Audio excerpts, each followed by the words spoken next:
Love you.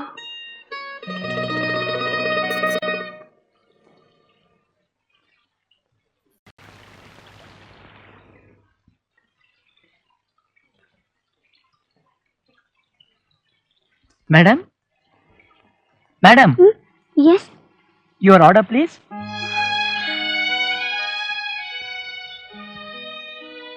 Order, please. Sorry, Gopi. Sorry. Sorry ಅನ್ನೋ item ನಮ್ಮ ಹೋಟ್ಲಲ್ಲಿ ಇಲ್ವಲ್ಲ? I am very sorry, Gopi. ಅದು ಇಲ್ವಲ್ಲ? ಓಫೋ, ನೋಡಿ. ಈ ಕಾರ್ಡ್ ನೋಡಿ, ನಾನು ಬರ್ತೀನಿ.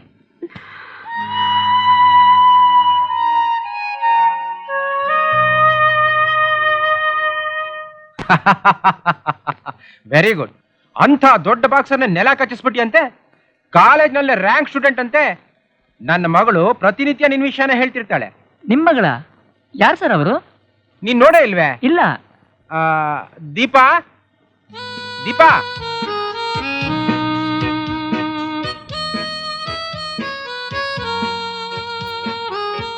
ದೀಪಾ ನಿಮ್ಮ ಮಗಳ? ನಿಮ್ ಕಾಲೇಜಲ್ಲಿ ಓದ್ತಿರೋದು. ನಿಂಗೆ ಗೊತ್ತಿಲ್ವೇನು? ಗೊತ್ತು ಸರ್, ಚೆನ್ನಾಗೇ ಗೊತ್ತು. ಆದ್ರೆ ನಿಮ್ಮ ಮಗಳು ಅಂತ ಗೊತ್ತಿರ್ಲಿಲ್ಲ. Is it? ಹೌದು. ನೀನ್ ಕಾಲೇಜ್ನಲ್ಲಿ ಯಾವ ಸಬ್ಜೆಕ್ಟ್ ತಗೊಂಡಿದ್ಯಾ? ಜರ್ನಲಿಸಂ ತಗೊಂಡಿದ್ದೀನಿ ಸರ್. ಜರ್ನಲಿಸಂ ಅಂದ್ರೆ ಪತ್ರಿಕೋದ್ಯಮ. ಅದ್ರಲ್ಲಿ ಏನ್ ಪ್ರಾಸ್ಪೆಕ್ಟ್ಸ್ ಇರುತ್ತಯ್ಯ? ಮೆಡಿಕಲ್ಗೋ ಇಲ್ಲ ಇಂಜಿನಿಯರಿಂಗೋ ಹೋಗ್ಬೋದಾಗಿತ್ತಲ್ಲ. ಪತ್ರಿಕೋದ್ಯಮ ಒಂದು ಪವಿತ್ರವಾದ ಕೆಲಸ ಸರ್. ಸಮಾಜದಲ್ಲಿ ನಡೀತಾ ಇರೋ ಅನ್ಯಾಯ ಅಕ್ರಮಗಳನ್ನೆಲ್ಲ ಬಯಲಿಗೆಳೆದು ಪ್ರಜೆಗಳಿಗೆ ಸರಿಯಾದ ಮಾರ್ಗದರ್ಶನ ಮಾಡಬಹುದು. ಬಾಲಗಂಗಾಧರ್ ತಿಲಕ್, ಗೀತಾ ಶರ್ಮಾ, ಸಿದ್ದಮನಹಳ್ಳಿ ಕೃಷ್ಣ ಶರ್ಮಾ ಇಂಥ ಮಹಾನ್ ಭಾವರೆಲ್ಲ ಪತ್ರಕರ್ತರಾಗಿ ನಮ್ಮ ದೇಶಕ್ಕೆ ಎಂಥ ಸೇವೆ ಸಲ್ಲಿಸಿದ್ದಾರೆ. ಅವರೆಲ್ಲ ನಮಗೆ ಆದರ್ಶ ಪುರುಷರಾಗ್ಲಿಲ್ವೇ ಸರ್? ಅಂದ್ರೆ ನೀನು ಅವ್ರ ಹಾಗೆ ಪತ್ರಕರ್ತನಾಗಬೇಕು ಅಂತಿದ್ಯಾ? ಒಂದು ಕೆಲಸ ಮಾಡು, ನೀನ್ ಇನ್ಮೇಲೆ ಹೋಟ್ಲ್ ಕೆಲಸ ಮಾಡಬೇಡ. ಸರ್ ಪ್ಲೀಸ್, ಕೆಲಸದಿಂದ ತೆಗಿಬೇಡಿ ಸರ್. ಅರೆ ಹಾಗಲ್ಲಪ್ಪ, ಡ್ಯೂಟಿನೂ ಮಾಡ್ಕೊಂಡು ಸ್ಟಡಿನೂ ಮಾಡ್ಬೇಕಾದ್ರೆ ನಿಂಗೆ ತೊಂದರೆ ಆಗತ್ತೆ. ಅದಕ್ಕೋಸ್ಕರ ಹೇಳಿದೆ, ನಿನ್ನ ಎಜುಕೇಷನ್ಗೆ ಎಷ್ಟಾದರೂ ಖರ್ಚಾಗ್ಲಿ ಅದನ್ನೆಲ್ಲ ನಾನು ಕೊಡ್ತೀನಿ. ಬೇಡಿ ಸರ್, ಡ್ಯೂಟಿಯಿಂದ ನನ್ನ ಎಜುಕೇಷನ್ಗೆ ಏನೂ ತೊಂದರೆ ಇಲ್ಲ. ನನ್ನ ಹಾಗೆ ಕೆಲಸ ಮಾಡ್ಕೊಂಡು ಓದ್ತಿರೋರು ಈ ದೇಶದಲ್ಲಿ ಎಷ್ಟೋ ಜನ ಇದ್ದಾರೆ. ಅದರಲ್ಲಿ ನಾನು ಒಬ್ಬ. ಸ್ವಂತ ದುಡಿಮೆಯಿಂದಲೇ ಗುರಿ ಸಾಧಿಸಬೇಕು ಅಂತ ನನ್ನ ಆಸೆ. Very good, keep it up. ನೋಡು, ಸಮಯ ಸಂದರ್ಭ ಬಂದಾಗ ನನ್ನಿಂದ ಏನಾದರೂ ಹೆಲ್ಪ್ ಬೇಕಾದ್ರೆ ಕೇಳು, ಸಂಕೋಚ ಪಟ್ಕೋಬೇಡ. ಥ್ಯಾಂಕ್ ಯು ಸರ್, ಬರ್ತೀನಿ. Today's chapter is the role of journalism in India. Of course, journalism plays a very important role in the field of politics. May I come in, sir? Come in.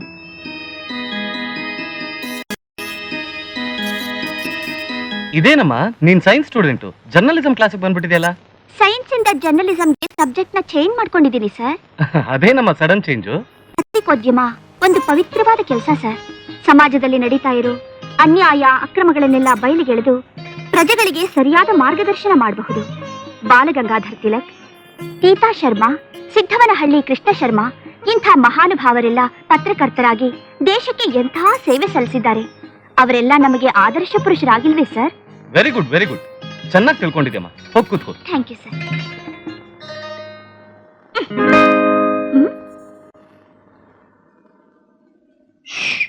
Do not disturb.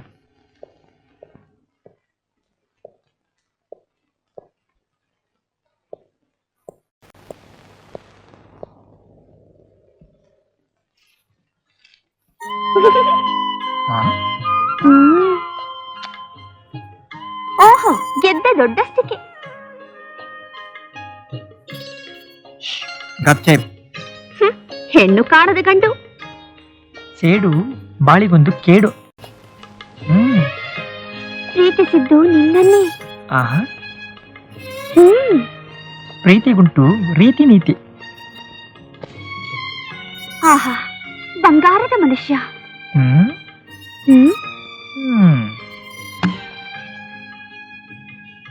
ಭಲೆ ಹುಡುಗಿ.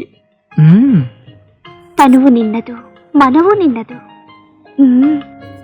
ಶ್ರೀರಸ್ತು, ಶುಭಮಸ್ತು. ಲಾ ಲಾ ಲಾ ಲಾ ಲಾ ಲಾ ಲಾ ಲಾ ಲಾ ಲಾ ಲಾ ಲೇ ಲಾ ಲಾ ಲೇ ಲಾ ಲಾ.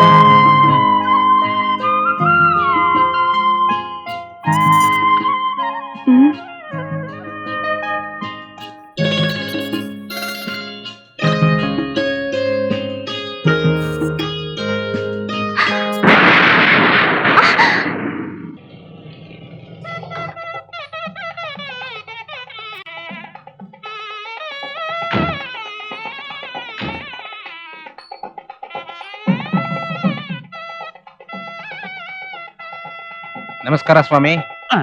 ಇಲ್ಯಾರಪ್ಪ ಸ್ವಾಮಿ? ನಿಮಗೆ ಹೇಳಿದ್ದು.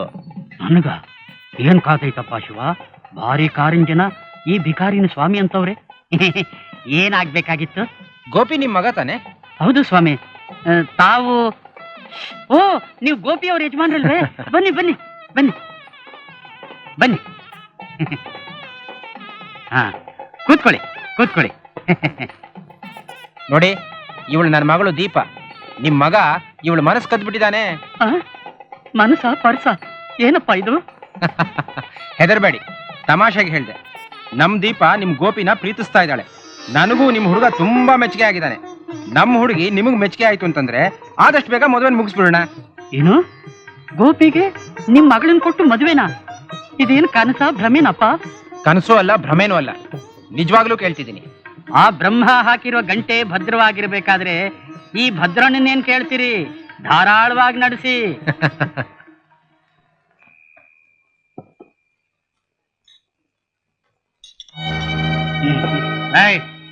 ಇನ್ನೊಂದು bottle ತಗೊಂಬರ್ರ. ಅಷ್ಟು ಕುಡಿದ್ರೆ ಸಾಕು, ಇನ್ನೊಂದು ಬಾಟ್ಲು ಬೇಕಾದ್ರೆ ನಾಳೆ ಕುಡೀರಿ ಸರ್. ನನ್ ಬಾಟಲ್ ನಾನ್ ಕುಡಿತೀನಿ. ನೀನ್ ಯಾವನ್ ಹೇಳಿದಾಗ ನನ್ನ ಮಗನೇ ಹೇಳ್ದಷ್ಟು ಕಡೆ ತಗವ ಹೋಗಿ ಹಾಕ್ತೀನಿ ನೋಡು. ನಾನು ಮಗನೆ ನನಗೆ ಹೇಳ್ತಾನೆ.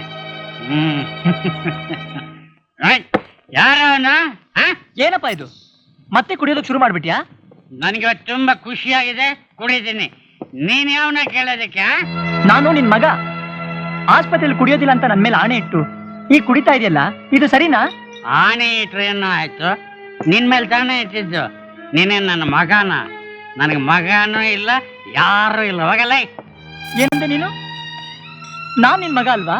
ಕುಡಿದೇ ಇದ್ದಿದ್ರೆ ನೀನ್ ಹೀಗೆಲ್ಲ ಮಾತಾಡ್ತಿದ್ಯಾ? ಛೇ, ಸ್ವಂತ ಮಗ ಎದುರು ನಿಂತಿದ್ರು ಮಗನೇನಂತ ಹುಚ್ಚುಚ್ಚಾಗಿ ಮಾತಾಡ್ತಿದ್ಯಲ್ಲ. ಡೈ, ಹುಚ್ಚುಚ್ಚಾಗಿ ಮಾತಾಡ್ತಿರೋದು ನಾನಲ್ಲ ಕಣ, ನೀನು. ನಾನು ಕುಡ್ದಾಗಿಲ್ಲ ಕರೆಕ್ಟ್ ಆಗಿ ಮಾತಾಡೋದು. ನೀನ್ ನನ್ನ ಮಗ ಅಲ್ಲ. ಹೋಗಲೇ. ನಾನ್ ನಿನ್ ಮಗ ಅಲ್ವಾ? ಅಲ್ಲ ಅಲ್ಲ ಅಲ್ಲ. ಏನೋ ಮಾಡ್ದೆ? ನೀನ್ ನನ್ನ ಮಗ ಅಲ್ಲ, ನಾನ್ ನಿನ್ನ ಅಪ್ಪನೂ ಅಲ್ಲ. ಹೋಗಲೇ. ಇನ್ಮೇಲೆ ನನ್ಗೂ ನಿನ್ಗೂ ಯಾವ ಸಂಬಂಧನೂ ಇಲ್ಲ. ನನ್ ಪಾರಾಗ್ರಹನೆಲ್ಲ ಎತ್ತಿಕೊಳ್ತೇನೆ. ಹೋಗ ಹೋಗ. ಅಪ್ಪ ಹೋಗ್ಬೇಡ, ನಿಂತ್ಕೋ. ಹೋಗಲೇ. ನೀನ್ ನನ್ನ ಮಗನೂ ಅಲ್ಲ, ನಾನು ನಿನ್ನ ಅಪ್ಪನೂ ಅಲ್ಲ. ನನಗೆ ಯಾರು?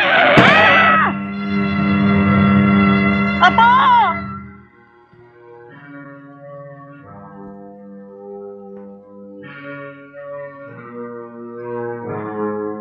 ಗೋಪಿ, ಡಾಕ್ಟರ್, ನಮ್ ತಂದೆ.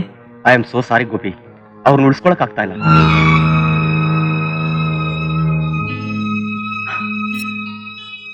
ಅಪ್ಪ ಅಪ್ಪ.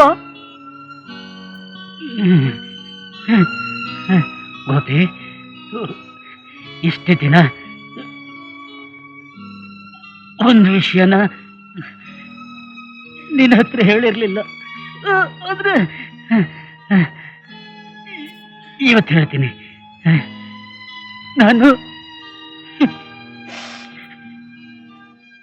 ನಿಮ್ಮಪ್ಪ ಅಲ್ಲ, ನೀನು ನನ್ನ ನನ್ನ ಸಾಕು ಮಗ ಕಣ, ಸಾಕು ಮಗ. ನಿನ್ನ ನಿಜವಾದ ತಂದೆ ತಾಯಿ ಬೇರೆಯವರು. ಯಾರಪ್ಪ ನನ್ನ ನಿಜವಾದ ತಂದೆ ತಾಯಿ? ಯಾರು? ಎಲ್ಲಿದ್ದಾರೆ? ಹೇಳಪ್ಪ, ಹೇಳು. ನಿನ್ನ ತಂದೆ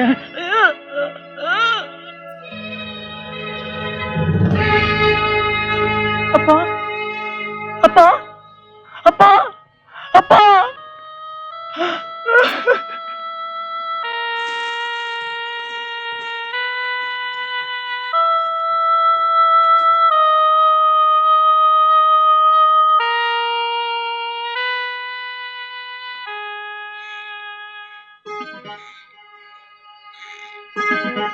ಗೋಪಿ, ನಾನು ನಮ್ಮಪ್ಪ ಅಲ್ಲ, ನೀನ್ ನನ್ನ ಸಾಕು ಮಗ ಕಣೋ, ಸಾಕು ಮಗ. ನಾನು ನಿನ್ನ ತಂದೆ ಅಲ್ಲ, ನೀನು ನನ್ನ ಸಾಕು ಮಗ. ನಾನು ನಿನ್ನ ತಂದೆ ಅಲ್ಲ, ನೀನ್ ನನ್ನ ಸಾಕು ಮಗ.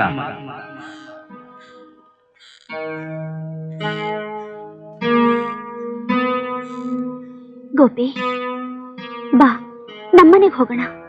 ಹೀಗೊಬ್ಬನೇ ಚಿಂತೆ ಮಾಡ್ತಾ ಎಷ್ಟು ದಿನ ಅಂತ ಕೂತಿರ್ತೀಯ? ನಾನೀಗ ಒಬ್ನೇ ದೀಪ, ತಂದೆ ತಾಯಿಯಿಂದ ಅನಾಥ. ಇದುವರೆಗೂ ಅಪ್ಪ ಅಂತಿದ್ದವನು ಸಾಯೋವಾಗ ಎಂಥ ಪೆಟ್ಟು ಕೊಟ್ಬಿಟ್ಟ. ನಾನ್ ಸಾಕ್ ಮಗ ಅಂತ ಹೇಳ್ದೇನೆ ಸತ್ತು ಹೋಗಿದ್ದಿದ್ರೆ ಎಷ್ಟೋ ಚೆನ್ನಾಗಿರ್ತಿತ್ತು. ಈಗ ನನ್ನ ನಿಜವಾದ ತಂದೆ ತಾಯಿ ಯಾರು? ಅವ್ರು ಹೇಗಿದ್ದಾರೆ, ಎಲ್ಲಿದ್ದಾರೆ? ನನ್ಗೊಂದು ಹೊಳಿತಿಲ್ಲ. ಇಷ್ಟಕ್ಕೆಲ್ಲ ಯಾಕೆ ಯೋಚನೆ ಮಾಡ್ತೀಯ? ಮನೇಲಿರೋ ಹಳೆ ಕಾಗದ ಪತ್ರಗಳನ್ನೆಲ್ಲ ಹುಡುಕಿದ್ರೆ ಏನಾದ್ರೂ ಗೊತ್ತಾಗ್ಬಹುದು.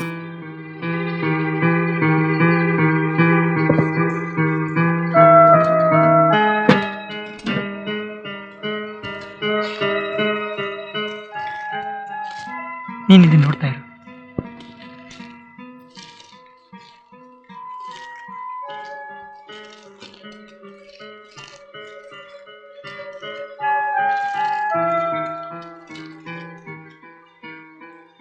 ಜಯಲಕ್ಷ್ಮಿ ಅಂದ್ರೆ ಯಾರು? ಜಯಲಕ್ಷ್ಮಿ ಅಂದ್ರೆ ಆ ಫೋಟೋದಲ್ಲಿದ್ದಾರಲ್ಲ ಅವರೇ. ನನ್ನ ಸಾಕಿದ ತಾಯಿ. ಆಸ್ಪತ್ರೆಯಲ್ಲಿ ನರ್ಸ್ ಆಗಿದ್ರು. ಇದ್ ನೋಡಿ.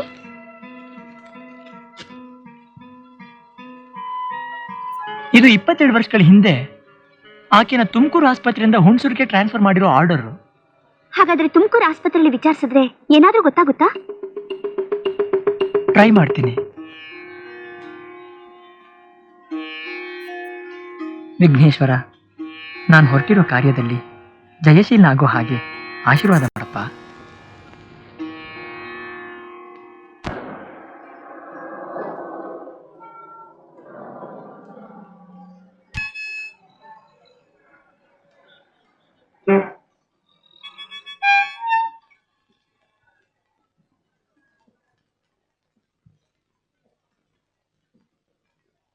Excuse me sir. Please sit down. Thank you. ನಿಮ್ಮಿಂದ ಒಂದು ಸಹಾಯ ಆಗ್ಬೇಕಾಗಿತ್ತಲ್ಲ. ಏನ್ ಹೇಳಿ? ನಮ್ಮ ತಾಯಿ ಜಯಲಕ್ಷ್ಮಿ ಅಂತ 22 ವರ್ಷಗಳ ಹಿಂದೆ ಇದೇ ಆಸ್ಪತ್ರೆಯಲ್ಲಿ ನರ್ಸ್ ಆಗಿ ಕೆಲಸ ಮಾಡ್ತಿದ್ರು. ಈಗ ಅವ್ರು ಜೀವಂತವಾಗಿಲ್ಲ. ಅವ್ರ ಜೊತೆ ಕೆಲಸ ಮಾಡ್ತಿದ್ದ ಸ್ಟಾಫ್ ಯಾರಾದರೂ ಇದ್ರೆ ನಮ್ಮ ತಾಯಿ ಬಗ್ಗೆ ಕೆಲವು ವಿಷಯ ತಿಳ್ಕೊಂಡು ಹೋಗೋಣ ಅಂತ ಬಂದೆ. 22 ವರ್ಷಗಳ ಹಿಂದೆ ಇದ್ದವರು ಈಗ ಯಾರೂ ಇಲ್ಲಿಲ್ಲ ರೀ. ಕೆಲವರು ಟ್ರಾನ್ಸ್ಫರ್ ಆಗಿರ್ತಾರೆ, ಇನ್ ಕೆಲವರು ರಿಟೈರ್ಡ್ ಆಗ್ಬಿಟ್ಟಿರ್ತಾರೆ. ಹಾ, ಈಗ ಜ್ಞಾಪಕಕ್ಕೆ ಬಂತು. ಇಲ್ಲಿ ಸೋಮೇಶ್ವರ ಎಕ್ಸ್ಟೆನ್ಷನ್ ನಲ್ಲಿ 4ನೇ ಕ್ರಾಸ್ 53ನೇ ನಂಬರ್ ಮನೆಯಲ್ಲಿ ರಿಟೈರ್ಡ್ ಮಿಡ್ ವೈಫ್ ನೀಲಮ್ಮ ಅಂತ ಒಬ್ಬರಿದ್ದಾರೆ. ಅವ್ರನ್ನ ಕೇಳಿದ್ರೆ ಇದ್ರ ಬಗ್ಗೆ ನಿಮ್ಗೆ ಏನಾದ್ರೂ ಗೊತ್ತಾಗಬಹುದು. ಇವಳು ನಮ್ಮ ಬದನ ಹೆಂಡತಿ ಜಯಲಕ್ಷ್ಮಿ. ನಾನು ಇವಳು ಒಂದೇ ಆಸ್ಪತ್ರೆಯಲ್ಲಿ ಕೆಲಸ ಮಾಡ್ತಾ ಇದ್ವಿ. ನೀನು ಇವಳು ಮಗನಾ? ಇಷ್ಟು ವರ್ಷ ನಾನು ಇವ್ರ ಸ್ವಂತ ಮಗ ಅಂತಾನೆ ತಿಳ್ಕೊಂಡಿದ್ದೆ. ಆದರೆ ನಾನು ಇವ್ರ ಸಾಕು ಮಗ ಅಂತ ಮೊನ್ನೆ ತಾನೇ ಗೊತ್ತಾಯ್ತು. ಈಗ ನನ್ನ ನಿಜವಾದ ತಂದೆ ತಾಯಿ ಯಾರು ಅಂತ ತಿಳ್ಕೊಳಕ್ಕೆ ನಾನು ಇಲ್ಲಿಗೆ ಬಂದಿದ್ದೀನಿ. ದಯವಿಟ್ಟು ಅವ್ರ ಬಗ್ಗೆ ನಿಮ್ಗೇನಾದರೂ ಗೊತ್ತಿದ್ರೆ ಹೇಳ್ತೀರಾ? ನೋಡಪ್ಪ, ನಿಮ್ ತಂದೆ ತಾಯಿ ವಿಷಯ ನನಗೂ ಅಷ್ಟು ಚೆನ್ನಾಗಿ ಗೊತ್ತಿಲ್ಲ. ನಿಮ್ ತಾಯಿ ಹೆಸರು ಕಲ್ಯಾಣಿ ಅಂತ. ನಿಮ್ ತಂದೆ ಹೆಸರು ರಾಜಾರಾಮ್. ಒಂದಿನ ರಾತ್ರಿ ನಾನು ಜಯಲಕ್ಷ್ಮಿ ಇಬ್ರು ನೈಟ್ ಶಿಫ್ಟಲ್ಲಿ ಡ್ಯೂಟಿ ಮೇಲಿದ್ವಿ. ಸುಮಾರು 11 ಗಂಟೆ ರಾತ್ರಿಯಲ್ಲಿ ನಿಮ್ ತಂದೆ ನಿಮ್ ತಾಯಿನ ಆಸ್ಪತ್ರೆಗೆ ಕರ್ಕೊಂಡು ಬಂದ್ರು. ಹೆರಿಗೆ ನೋವಿನಿಂದ ನಿಮ್ ತಾಯಿ ತುಂಬಾ ನರಳುತ್ತಿದ್ರು. ಡ್ಯೂಟಿ ಡಾಕ್ಟ್ರು ನಿಮ್ ತಾಯಿನ ಚೆಕ್ ಮಾಡಿ ಹೆರಿಗೆ ಕಷ್ಟ ಆಗುತ್ತೆ, ಆಪರೇಷನ್ ಮಾಡಬೇಕು ಅಂತ ಹೇಳಿದ್ರು. ಕನ್ಸರ್ನ್ ಫಾರ್ಮ್ಗೆ ನಿಮ್ ತಂದೆ ಕೈಯಿಂದ ನಾನೇ ಸೈನ್ ಮಾಡಿಸ್ದೆ. ಡಾಕ್ಟ್ರು ಬೇಗ ಔಷಧಿ ತಗೊಂಡು ಬನ್ನಿ ಅಂತ ನಿಮ್ ತಂದೆಗೆ ಚೀಟಿ ಕೊಟ್ರು. ನಿಮ್ ತಾಯಿಗೆ ನೋವು ಜಾಸ್ತಿ ಆಯ್ತು, ಜೀವಕ್ಕೆ ಅಪಾಯ ಆಗುತ್ತೆ ಅಂತ ತಕ್ಷಣ ಆಪರೇಷನ್ ಮಾಡಿದ್ರು. ಆಗ ನೀನ್ ಹುಟ್ಟಿದೆ. ನೀನ್ ಹುಟ್ಟಿದ ಸ್ವಲ್ಪ ಹೊತ್ತಿಗೆ ನಿಮ್ ತಾಯಿ ತೀರ್ಕೊಂಡ್ಬಿಟ್ರಪ್ಪ. ನಿಮ್ ತಂದೆ ಅವತ್ತು ರಾತ್ರಿ ಔಷಧಿ ತರಕ್ಕೆ ಅಂತ ಹೋದವರು ಮತ್ತೆ ಬರಲೇ ಇಲ್ಲ. ಕೆಲವು ದಿನ ಆದ್ಮೇಲೆ ಮಗುನ ಅನಾಥಾಶ್ರಮಕ್ಕೆ ಕೊಟ್ಬಿಡೋಣ ಅಂತ ಡಾಕ್ಟರ್ ಹೇಳಿದ್ರು. ಜಯಲಕ್ಷ್ಮಿಗೂ ಮಕ್ಕಳೇ ಇಲ್ದಿದ್ರಿಂದ ನಿನ್ನ ಅವಳೇ ಸಾಕೊಂಡ್ಲು. ಆಮೇಲೆ ನಮ್ಮ ತಂದೆ ವಿಷಯ ನಿಮ್ಗೇನು ಗೊತ್ತಾಗ್ಲಿಲ್ವೇ? ನಿಮ್ ತಂದೆ ಹೆಸರನ್ನ ಒಂದ್ಸಲ ಪೇಪರಲ್ಲಿ ಓದಿದ್ ಜ್ಞಾಪಕ. ಫೋಟೋನು ಬಂದಿತ್ತು ಅಂತ ಕಾಣಿಸುತ್ತೆ. ಏನ್ ವಿಷಯ ಅಂತ ನನಗೆ ಸರಿಯಾಗಿ ನೆನಪಿಲ್ಲಪ್ಪ.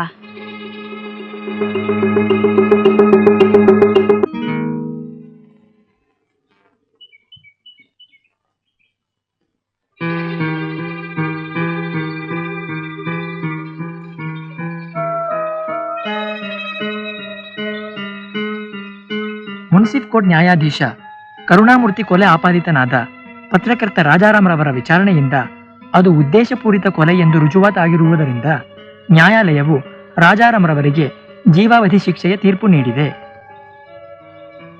ರಾಜಾರಾಮ್, ಏ ರಾಜಾರಾಮ್, ನಿನ್ಯಾರೋ ನೋಡಕ್ ಬಂದಿದ್ದಾರೆ, ಬಾ.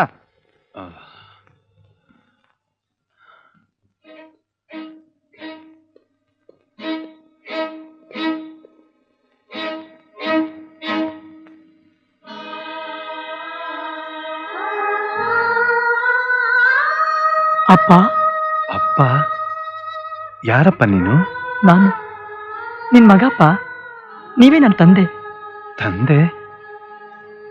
ಪಾಪ, ಯಾರೋ ತಂದೆನ್ ಕಳ್ಕೊಂಡ್ ಮಗ ಇಲ್ಲಿಗೆ ತಪ್ಪಾಗಿ ಬಂದ್ಬಿಟ್ಟಿದ್ಯಪ್ಪ. ನಾನ್ ನಿಮ್ ತಂದೆ ಅಲ್ಲ. ಹಾಗನ್ಬೇಡಪ್ಪ.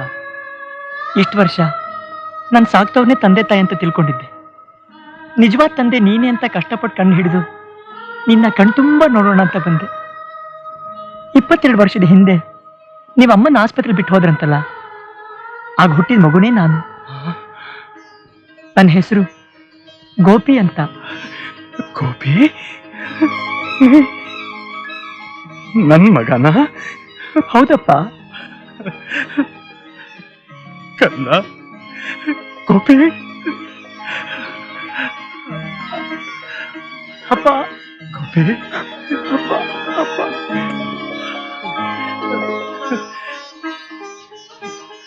ಗೋಪಿ, ನಿಮ್ ತಾಯಿ? ಅಮ್ಮ ನಾನು ಹುಟ್ಟಾಗ್ಲೇ ಸತ್ತು ಹೋದ್ಲಂತೆ. ಕಲ್ಯಾಣಿ, ಕಲ್ಯಾಣಿ. ಅಪ್ಪ, ಜಡ್ಜ್ ಕರುಣಾಮೂರ್ತಿ ಕೊಲೆ ಆಪಾದನೆ ಮೇಲೆ ನಿಮಗೆ ಜೀವಾವಧಿ ಶಿಕ್ಷೆ ಆಯ್ತು ಅಂತ ಪೇಪರ್ನಲ್ಲಿ ನೋಡಿದೆ. ನೀವು ನಿಜವಾಗ್ಲೂ ಕೊಲೆ ಮಾಡಿದ್ದೀರಾ? ಇಷ್ಟು ವರ್ಷ ಆದ್ಮೇಲೆ ಈಗ ಅದೆಲ್ಲ ಯಾಕಪ್ಪ?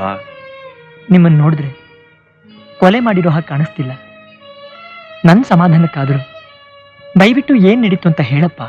ಗೋಪಿ, 22 ವರ್ಷಗಳ ಹಿಂದೆ ನಾನೊಬ್ಬ ಪತ್ರಕರ್ತನಾಗಿದ್ದೆ. ವಿಮೋಚನೆ ಅಂತ ಒಂದು ಪತ್ರಿಕೆನೂ ಹೊರಡಿಸ್ತಾ ಇದ್ದೆ. ನಮ್ಮ ಪ್ರೆಸ್ನಲ್ಲಿ ಶಾರದಾ ಅಂತ ಒಬ್ಬ ಹುಡುಗಿ ಕೆಲಸ ಮಾಡ್ತಿದ್ಲು. ಅವಳ ತಂದೆ ಅನಂತಯ್ಯನವರು ಅಂತ, ರಿಟೈರ್ಡ್ ಸ್ಕೂಲ್ ಮಾಸ್ಟರ್.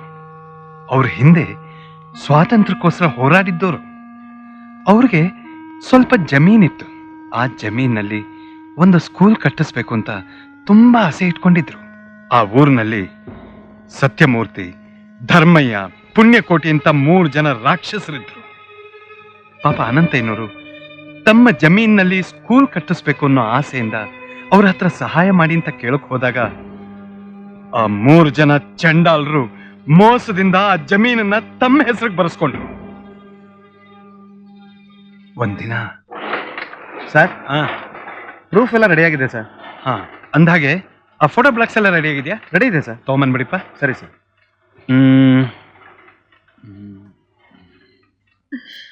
ಅಮ್ಮ, ಕಾಫಿ ತಗೊಳ್ಳಿ. ಒಂದ್ ನಿಮಿಷ ಇರು, ಪ್ರೂಫ್ ಚೆಕ್ ಮಾಡ್ತಾ ಇದ್ದೀನಿ. ಕಾಫಿ ತಣ್ಣಗಾಗೋಗುತ್ತೆ, ಮೊದಲು ಕುಡಿಬಾರ್ದೆ? ಆಯ್ತು, ನೀ ಹೇಳ್ದಾಗೆ ಆಗ್ಲಿ. ಆಯಾಸ ಮಾಡ್ಕೋಬೇಡ ಕಣೆ. ಸರ್, ಸರ್, ಯಾಕಮ್ಮ ಶಾರದಾ ಇಷ್ಟೊಂದು ಗಾಬರಿ ಆಗಿದ್ಯಾ? ನಮ್ ತಂದೆ ಚೇರ್ಮನ್ ಸತ್ಯಮೂರ್ತಿಗಳ ಮೇಲೆ ಕೋಪ ಮಾಡ್ಕೊಂಡು ಅವ್ರ ಮನೆಗೆ ಹೋಗಿದ್ದಾರೆ ಸರ್. ನನ್ಗೆ ಯಾಕೋ ಭಯ ಆಗ್ತಾ ಇದೆ ಸರ್, ನೀವು ಬೇಗ ಬನ್ನಿ ಸರ್. ಚೇರ್ಮನ್ ಸತ್ಯಮೂರ್ತಿ ಮನೆಗ? ಅವ್ರು ಯಾಕಮ್ಮ ಅಲ್ಲಿಗೆ ಹೋದ್ರು? ನಮ್ ತಂದೆ ಸ್ಕೂಲ್ ಕಟ್ಟಿಸ್ಬೇಕು ಅಂತಿದ್ರಲ್ಲ ಸರ್, ಹಾ, ಆ ಸತ್ಯಮೂರ್ತಿ, ಧರ್ಮಯ್ಯ, ಪುಣ್ಯಕೋಟಿ 3 ಸೇರಿ ಸ್ಕೂಲ್ನ ನಾವೇ ಕಟ್ಟಿಸ್ಕೊಡ್ತೀವಿ ಅಂತ ನಂಬಿಸಿ ಜಮೀನ್ ಪತ್ರಕ್ಕೆ ಸೈನ್ ಹಾಕಿಸ್ಕೊಂಡು ಮೋಸ ಮಾಡಿದ್ದಾರೆ ಸರ್. ಅಲ್ಲಮ್ಮ, ಮೊದಲೇ ಅವ್ರ ಘಾತಕರು. ಈಗಾಗ್ಲೇ ಎಷ್ಟೋ ಸಂಸಾರಗಳನ್ನ ಹಾಳು ಮಾಡಿದ್ದಾರೆ. ಇದೆಲ್ಲ ಗೊತ್ತಿದ್ದು ನಿಮ್ ತಂದೆ ಯಾಕಮ್ಮ ಸೈನ್ ಹಾಕಿದ್ರು? ಛೇ, ಸರಿ ನಡಿ, ಬರ್ತೀನಿ ನಡಿ. ಅಲ್ರಿ, ನಾನು ಪತ್ರಕ್ಕೆ ಸೈನ್ ಹಾಕಿದ್ದು ಊರಿಗೆ ಸ್ಕೂಲ್ ಕಟ್ಸೋದಕ್ಕೋ ಇಲ್ಲ ನೀವು ಸೈಟ್ ಮಾಡ್ಕೊಳ್ಳೋದಕ್ಕೋ? ಸತ್ಯಮೂರ್ತಿ, ಧರ್ಮಯ್ಯ, ಪುಣ್ಯಕೋಟಿ, ಆಹಾ ಎಂಥ ಪವಿತ್ರವಾದ ಹೆಸರಿಟ್ಕೊಂಡಿದ್ದೀರಪ್ಪ. ಊರಿಗೆ ದೊಡ್ಡ ಮನುಷ್ಯರು ನೀವು. ಮಕ್ಕಳಿಗೆ ಸ್ಕೂಲ್ ಕಟ್ಟಿಸ್ತೀವಿ ಅಂತ ಪತ್ರಕ್ಕೆ ನನ್ನಿಂದ ಸೈನ್ ಹಾಕಿಸ್ಕೊಂಡು ನನ್ನ ಸ್ವಂತ ಜಮೀನನ್ನೇ ಸಲೀಸ ನುಂಗ್ ಹಾಕೋದಕ್ಕೆ ನೋಡ್ತಾ ಇದ್ದೀರಾ? ಹೀಗೆ ಎಷ್ಟು ಮನೆ ಹಾಳು ಮಾಡಿದ್ದೀರಿ ನೀವು. ನಾನ್ ನಿಮ್ಮನ್ನು ಸುಮ್ಮನೆ ಬಿಡೋದಿಲ್ಲ. ಪತ್ರಕ್ಕೆ ಸೈನ್ ಹಾಕಿದಾಗ ಜಡ್ಜ್ ಕರುಣಾಮೂರ್ತಿ ಕೂಡ ನಿಮ್ ಜೊತೆನೇ ಇದ್ರು. ಅವ್ರ ಹತ್ರನೇ ನ್ಯಾಯ ಕೇಳ್ತೀನಿ. ವಿಮೋಚನೆ ಪ್ಲಸ್ ರಾಜಾರಾಮ್ಗೆ ಹೇಳಿ ಪೇಪರ್ನಲ್ಲಿ ಹಾಕಿಸಿ ನೀವು ಮಾಡಿರೋ ಮೋಸನ ಊರಿಗೆಲ್ಲ ತಿಳಿಯೋ ಹಾಗೆ ಮಾಡ್ತೀನಿ. ಅಷ್ಟೆಲ್ಲ ಅವಮಾನ ಆಗೋದಕ್ಕೆ ಮುಂಚೆ ಈ ವಿಷಯನ ನ್ಯಾಯವಾಗಿ ತೀರ್ಮಾನ ಮಾಡಿದ್ರೆ ಸರಿ. ಏನೋ ಧರ್ಮು ಚೇರ್ಮನ್ರೆ, ನಿಧಾನವಾಗಿ ತೀರ್ಮಾನ ಮಾಡೋಣ ಅಂದ್ರೆ ನಮ್ಮ ಅನಂತಯ್ಯನವರು ಈಗಲೇ ಅವಸರ ಪಡ್ತಿದಾರಲ್ಲೋ. ಆತ್ ಬಿಡ್ರಿ, ಅವನು ಈಗಿಂದ ಈಗ್ಲಾ ತೀರ್ಮಾನ ಮಾಡ್ಬಿಡುನು, ಅದ್ರಾಗ ಏನೈತಿ? ಲಲ್ಲ ಲಲ್ಲ ಲಲ್ಲ ಲಲ್ಲ ಲಲ್ಲ ಲಲ್ಲ.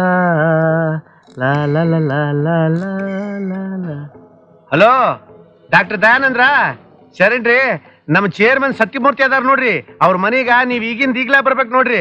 ಕಾರಣ ಏನಪ್ಪಾ ಅಂದ್ರ ನಮ್ ಸಾಲಿ ಮಾಸ್ಟರ್ ಅನಂತಯ್ಯನವ್ರಗ ಹಾರ್ಟ್ ಅಟ್ಯಾಕ್ ಆಗೈತಿ. ಏನು, ನನಗೆ ಹಾರ್ಟ್ ಅಟ್ಯಾಕ?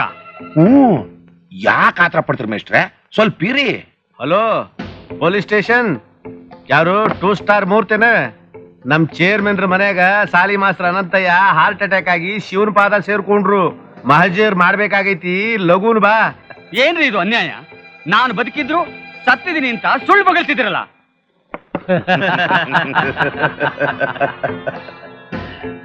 ನಾವು ಸುಳ್ಳು ಹೇಳೋರಲ್ಲ ಮೇಷ್ಟ್ರೆ, ಸತ್ಯವಾಗ್ಲೂ ನೀವೀಗ ಸತ್ತೇ ಸಾಯ್ತೀರ.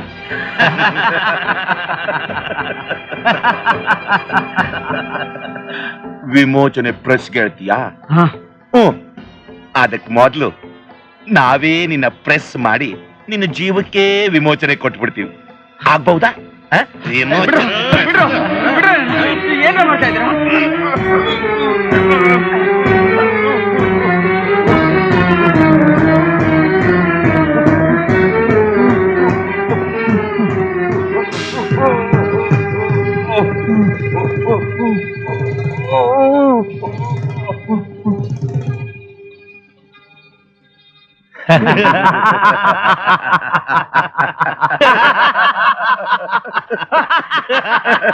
ಶ್ರೀಮದ್ ರಮಣ ಗೋವಿಂದ ಗೋವಿಂದ.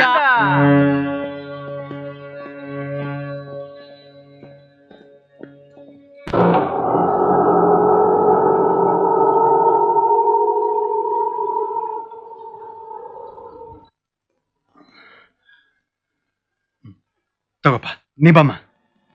ಕಾನ್ಸ್ಟೇಬಲ್, ರಿಪೋರ್ಟ್ ಎಲ್ಲ ಸರಿಯಾಗಿ ಬರ್ಕೊಂಡಿದ್ಯಾ? ಬರ್ಕೊಂಡಿದ್ದೀನಿ ಸರ್. ಡಾಕ್ಟರ್, ಈಗ ಏನ್ ಮಾಡ? ಆಸ್ಪತ್ರೆಗೆ ಬಾಡಿ ಕಳ್ಸ್ಕೊಡಿ, ಪೋಸ್ಟ್ ಮಾರ್ಟಮ್ ಆದ್ಮೇಲೆ ರಿಪೋರ್ಟ್ ಕಳ್ಸ್ಕೊಡ್ತೀನಿ. ಓಕೆ.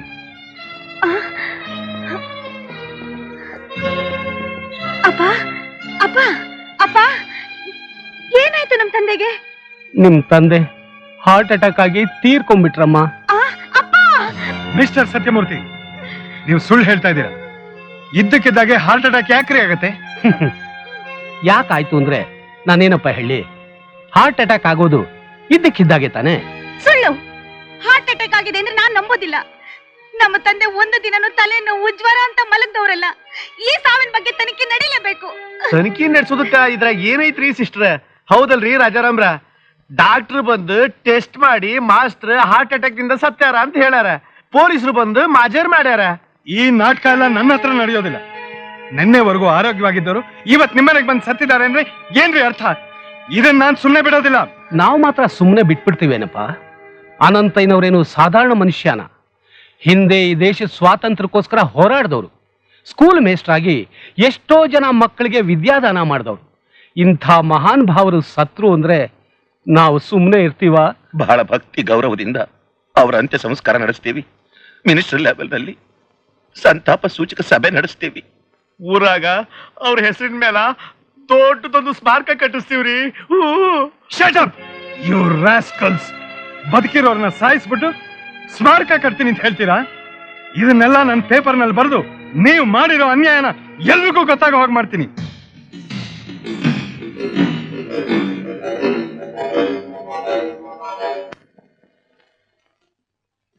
ಛೇ, ತುಂಬಾ ಅನ್ಯಾಯ ಆಗೋಯ್ತು. ನಿಮ್ಮ ತಂದೆ ಸಾವಿನ ಸುದ್ದಿ ಕೇಳಿ ನನ್ನ ಮನಸ್ಸಿಗೆ ಬಹಳ ನೋವಾಯ್ತಮ್ಮ. ಅದು ಸಾವಲ್ಲ ಸರ್, ಕೊಲೆ. ಮೊನ್ನೆ ತಾನೇ ಇವ್ರ ಜಮೀನಲ್ಲಿ ಸ್ಕೂಲ್ ಕಟ್ಟಿಸ್ಕೊಡ್ತೀವಿ ಅಂತ ಅನಂತಯ್ಯನವರಿಂದ ಪತ್ರಕ್ಕೆ ಸೈನ್ ಹಾಕಿಸ್ಕೊಂಡ್ರಂತೆ. ಈ ಕೊಲೆಗೆ ಅದೇ ಕಾರಣ ಇರಬೇಕು ಅಂತ ನನಗೆ ಅನುಮಾನ ಇದೆ ಸರ್. ನೋನೋ, ಹಾಗೇನೂ ಆಗಿಲ್ಲಾರ್ದು ಮಿಸ್ಟರ್ ರಾಜಾರಾಮ್. ಅನಂತಯ್ಯ ಪತ್ರಕ್ಕೆ ಸೈನ್ ಮಾಡಿದಾಗ ನಾನು ಅಲ್ಲೇ ಇದ್ದೆ. ಇಷ್ಟು ಚಿಕ್ಕ ವಿಷಯಕ್ಕೆಲ್ಲ ಅವ್ರು ಕೊಲೆ ಮಾಡಿರೋದು ಸಾಧ್ಯ ಇಲ್ಲ. ಆದರೂ ಮಹಜರ್ ರಿಪೋರ್ಟ್, ಮೆಡಿಕಲ್ ರಿಪೋರ್ಟ್ ಬರಲಿ, ಅದನ್ನ ನೋಡಿ ಮುಂದಿನದು ಏನು ವಿಷಯ ಅಂತ ಆಲೋಚನೆ ಮಾಡೋಣ. ಸರ್, ದಯವಿಟ್ಟು ಈ ವಿಚಾರದಲ್ಲಿ ತುಂಬಾ ಮುತುವರ್ಜಿ ವಹಿಸಿ ವಿಚಾರಣೆ ಮಾಡ್ಬೇಕು ಸರ್. ಖಂಡಿತ ಮಾಡ್ತೀನಮ್ಮ. ಪಾಪ ನಿನ್ನ ನೋಡ್ತಾ ಇದ್ರೆ ನನ್ನ ಮನಸ್ಸಿಗೆ ತುಂಬಾ ಫೀಲ್ ಆಗುತ್ತೆ. ನಾನೊಬ್ಬ ನ್ಯಾಯಾಧೀಶನಾಗಿ ನ್ಯಾಯ ದೊರಕಿಸ್ಕೊಡ್ಬೇಕಾದ್ದು ನನ್ನ ಕರ್ತವ್ಯ. ನೀನು ನನ್ನ ಮೇಲೆ ನಂಬಿಕೆ ಇಡಮ್ಮ. ಇದು ಕೊಲೆ ಅನ್ನೋದು ರುಜುವಾತಾದ್ರೆ ಅಪರಾಧಿಗಳು ಯಾರೇ ಆಗಿರ್ಲಿ ಅವ್ರಿಗೆ ತಕ್ಕ ಶಿಕ್ಷೆ ವಿಧಿಸಿ ನಿನಗೆ ನ್ಯಾಯ ದೊರಕಿಸ್ಕೊಡ್ತೀನಿ. ಅಮ್ಮ, ಅಯ್ಯೋ ಅಮ್ಮ. ಕಲ್ಯಾಣಿ, ಕಲ್ಯಾಣಿ, ನೋವು ಜಾಸ್ತಿ ಆಗಿದ್ಯಾ? ಹೌದ್ರಿ. ಶಾರದಾ ಎಲ್ಲಿ? ಸಾಯಂಕಾಲನೇ ಬರ್ತೀನಿ ಅಂದ್ಲು, ಯಾಕೋ ಇನ್ನೂ ಬಂದಿಲ್ಲ ರೀ. ಸರಿ ನಡಿ, ಆಸ್ಪತ್ರೆಗೆ ಹೋಗೋಣ. ಹೇಳು, ಮೆಲ್ಲಿಗೆ ಮೆಲ್ಲಿಗೆ ಕಲ್ಯಾಣಿ, ಬಾ ಮೆಲ್ಲಿಗೆ ಬಾ, ಮೆಲ್ಲಿಗೆ. ಈ ಸಮಯದಲ್ಲಿ ಫೋನ್ ಬೇರೆ, ಸ್ವಲ್ಪ ಇರು ಕಲ್ಯಾಣಿ. ಹಲೋ, ಯಾರು? ಸರ್, ನಾನು ಶಾರದಾ ತಿಪ್ಪದ ಮಕ್ಕಳಿಂದ ಮಾತಾಡ್ತಾ ಇದ್ದೀನಿ. ಹಾ. ನೀವು ಇಲ್ಲಿಗೆ ತಕ್ಷಣ ಬರಬೇಕು ಸರ್. ನಾನಿಲ್ಲಿ please sir. Hello hello hello, ಯಾರೀ? ಶಾರದಾ ದಿಬ್ಬದ ಬಂಗ್ಲೆಯಿಂದ ಫೋನ್ ಮಾಡಿದ್ಲು. ಏನೋ ಅಪಾಯದಲ್ಲಿದ್ದಾಳೆ ಅಂತ ಕಾಣುತ್ತೆ. ತಕ್ಷಣ ಬನ್ನಿ ಅಂತ ಹೇಳಿ ಫೋನ್. ನಿನ್ನ ಈ ಪರಿಸ್ಥಿತಿ ಬಿಟ್ಟು ನಾನು ನನ್ನ ವಿಷಯ ಆಗಿರ್ಲಿ, ಮೊದ್ಲು ಆ ಹುಡುಗಿಗೆ ಏನಾಗಿದ್ಯೋ ಹೋಗಿ ನೋಡಿ. ಹೋಗಿ. ಹಾಗೆ ಅಂತೀಯಾ? ನೋಡು, ನೀವು ಹುಷಾರಾಗಿರು. ಹೋಗಿ. ನಾ ಬಂದ್ಬಿಡ್ತೀನಿ, 10 ನಿಮಿಷದಲ್ಲಿ ಬಂದ್ಬಿಡ್ತೀನಿ. ಆಯ್ತು, ಬೇಗ ಹೊರಡಿ.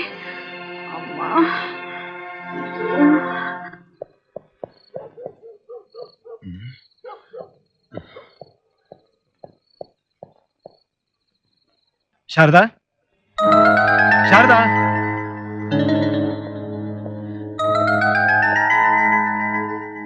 ಶಾರದಾ,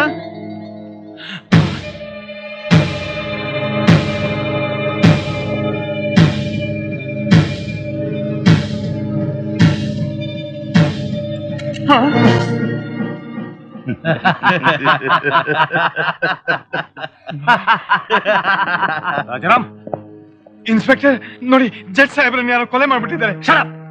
ನೀನೇ ಕೊಲೆ ಮಾಡಿ ಈಗ ಬೇರೆ ಯಾರೋ ಮಾಡಿದ್ರು ಅಂತ ಹೇಳ್ತಿದ್ಯಾ? ನೋ ಇನ್ಸ್ಪೆಕ್ಟರ್, ನಾನು ಈಗ ತಾನೇ ಬಂದೆ. ಅಷ್ಟರಲ್ಲೇ ಇವರು ಇದನ್ನೆಲ್ಲ ಕೋರ್ಟ್ ನಲ್ಲಿ ಹೇಳು. ಈಗ ನಾನು ನಿನ್ನ ಅರೆಸ್ಟ್ ಮಾಡ್ತಾ ಇದ್ದೀನಿ.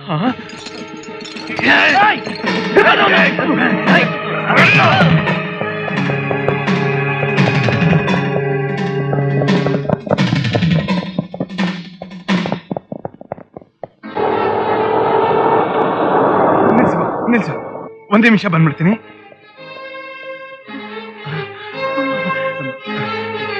ಕಲ್ಯಾಣಿ, ಹೇಳು, ಆಸ್ಪತ್ರೆಗೆ ಹೋಗೋಣ ಬಾ. ಯಾಕೃಷ್ಣನ್ ಗಾಬರಿ ಆಗಿದ್ದೀರಾ? ಏನಾಯ್ತು? ಶಾರದಾ ಎಲ್ಲಿ? ಎಲ್ಲ ಆಮೇಲೆ ಹೇಳ್ತೀನಿ, ನೀ ಬಾ ಬಾ. ನನಗೆ